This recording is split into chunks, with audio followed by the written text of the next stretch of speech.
उधर Sindh high court ने ई चलान के खिलाफ दरखास्तों पर हुक्म इम्तना जारी करने से इनकार करते हुए हुकूमत सिंध, DIG ट्रैफिक और दीगर को नोटिस जारी कर दिए हैं। आपको ये बताएं कि सिंध हाई कोर्ट में ई चलान के खिलाफ दरखास्तों की समाअत हुई है। सिंध हाई कोर्ट ने ई चलान के खिलाफ हुक्म इम्तना से इनकार कर दिया है।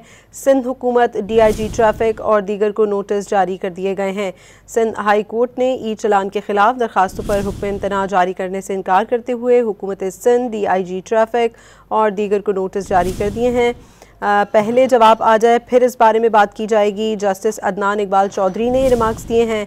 अदालत ने हुकूमत सिंध, DIG ट्रैफिक और दीगर को नोटिस जारी कर दिया है। आइंदा समाअत पर अपना जवाब दाखिल करें, अदालत की जानिब से ये हिदायत दी गई है। सिंध हाई कोर्ट में ई चलान के खिलाफ दरखास्तों की समाअत हुई। अदालत ने ई चलान के खिलाफ हुक्म इम्तनाई जारी करने से इनकार कर दिया है। जस्टिस अदनान इकबाल चौधरी ने रिमार्क्स दिए कि पहले जवाब आ जाए फिर इस बारे में बात की जाएगी।